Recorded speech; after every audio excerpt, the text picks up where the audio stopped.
is aware of what I got done for today.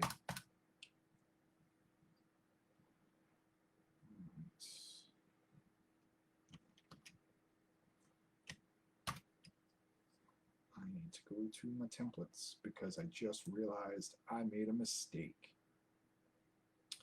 Where are my templates? Comics, CS templates. There we go. Oh goodness. Okay. A deletes. A deletes. Page reference, delete. D, let's turn on everything and see if we got it all. Turn the trim on. Oh yeah.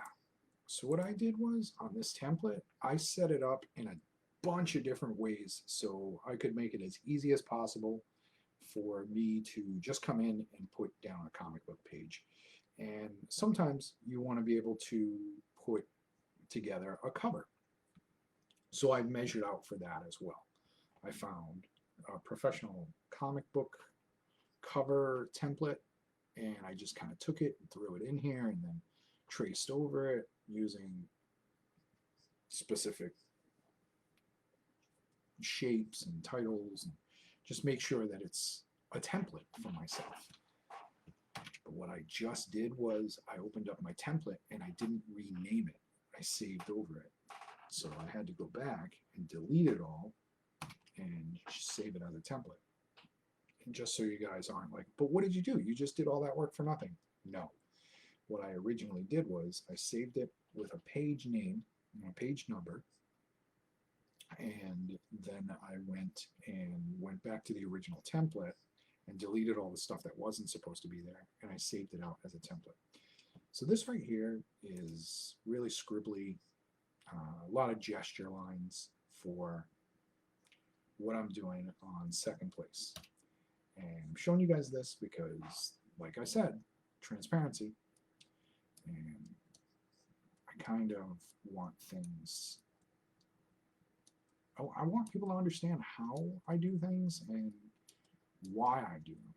Like I said, transparency. I want folks to understand my mindsets, and hopefully that helps them.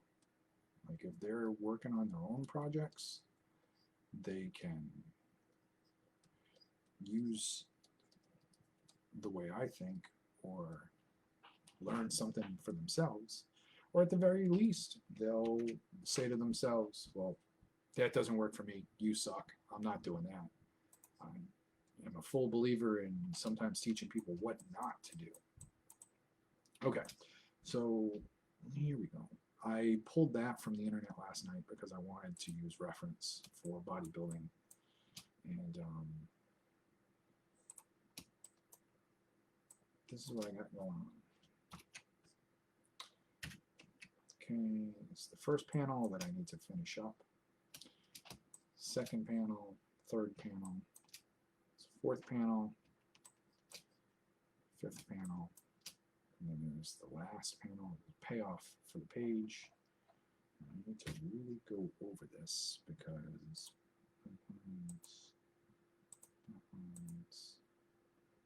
layer 1, black lines copy 2. Oh wow, that's the whole thing. Okay, so we'll go down to black lines copy 2. We got to go in really tight with an eraser, and we need to kind of pull these reaction marks and make them stand out so that they don't get caught up with the line work around them. And folks are like, oh, that's part of that dude's head. He's got a weird shaped head. Nope. Also, I want to make sure that my colorist, Alex, has a real easy time when he goes in here. It should be easy for him, right?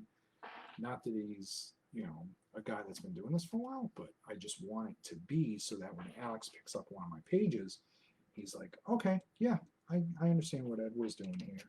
I don't have to message him and ask him questions about what the hell was running through his head when he did this. So that's that. So back to panel 1.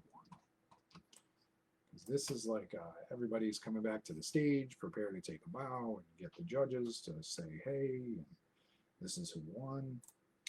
And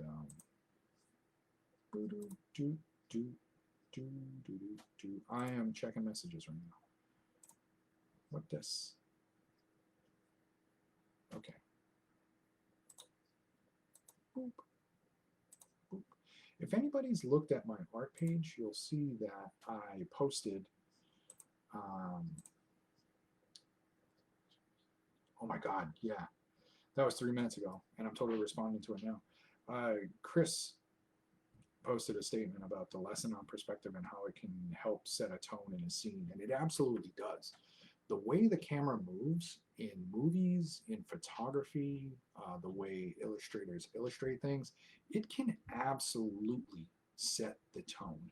And that is something that I learned when I was in college and I took a film studies class. I mean, sure, any cartoonist worth his salt has read How to Draw the Marvel Way, and Stan Lee and those guys do a really great job of explaining how to do things, but they don't understand, they don't explain really why to do things. And that's where books by like Will Eisner and Scott McCloud come in, because they explain the meat and potatoes of what's going on and what you do and why you do it. So the lesson on perspective, absolutely it sets the tone. And once you understand perspective and how it's used, you begin to appreciate movies a lot more. You begin to appreciate just illustrations and cartoons in general. You can say to yourself, oh, that's a really great viewpoint. Like I was reading, one of my friends this morning mentioned a book by Kyle Baker called, what is it, Cowboy Wally? He's like, yeah, you should read Cowboy Wally. And I just started taking a look at it, and the perspective on it is just, it's astounding. It's really low key, and it makes the jokes land a lot better. And I mean, I love Kyle Baker's work because it's so fluid and kinetic, and it's just beautiful. And the way that Baker sets up his panels and lays out his characters, what they're doing, it's really cool. Like the use of perspective is so good that it makes the story and the jokes on each page just work a lot better. It's like jokes on steroids almost. He made a steroid joke while he's drawing about bodybuilding. What's wrong with him? I know, right? What's wrong with me? Okay, so which page did I have that was the reference for how many characters are in here? I think it's 7. It's a good idea for someone who's working on a comic to remember where your key pages are and what does what. Yeah, it is 7. Because the way this sets up is there's a bunch of headshots. 1, 2, 3, 4, 5, 6. Okay, we've already got 1 on the stage. That's Butterfinger. Atlas is going to be in here. How were they introduced? Grief Karga, Rock, Doggins, Vinny, Atlas, Butterfinger. So that's the way I'll draw them on stage. Okay. Butterfinger's at first, so that means that Vinny is going to be at last. Or is it Atlas? No, I think Atlas should be. Where do I have him? I should use the last panel. So Doggins, no. So I'm going to go to my sketch layer, and I'm going to sketch these out, but first I got to move this reference over here. Okay. As you can see, I have more than one pose in here, but that pose is going to be difficult, and it's not going to be as dramatic, so I got rid of it. This is going to be super easy to draw. Everything's going to flow, and it's just going to work. It's going to look a lot better. See? So we'll do that. Go to sketch layer, which is below, so we'll bring sketch layer above. Right? sketch layer above. There we go. I'll do this. Zoom in. Am I on the pen? Yep. Go 7. Character looks like that. Okay, so we'll go here. Just got like a little brick head. And we'll go there. I know, it looks as though I'm tracing this photo, and quite honestly, I'm not.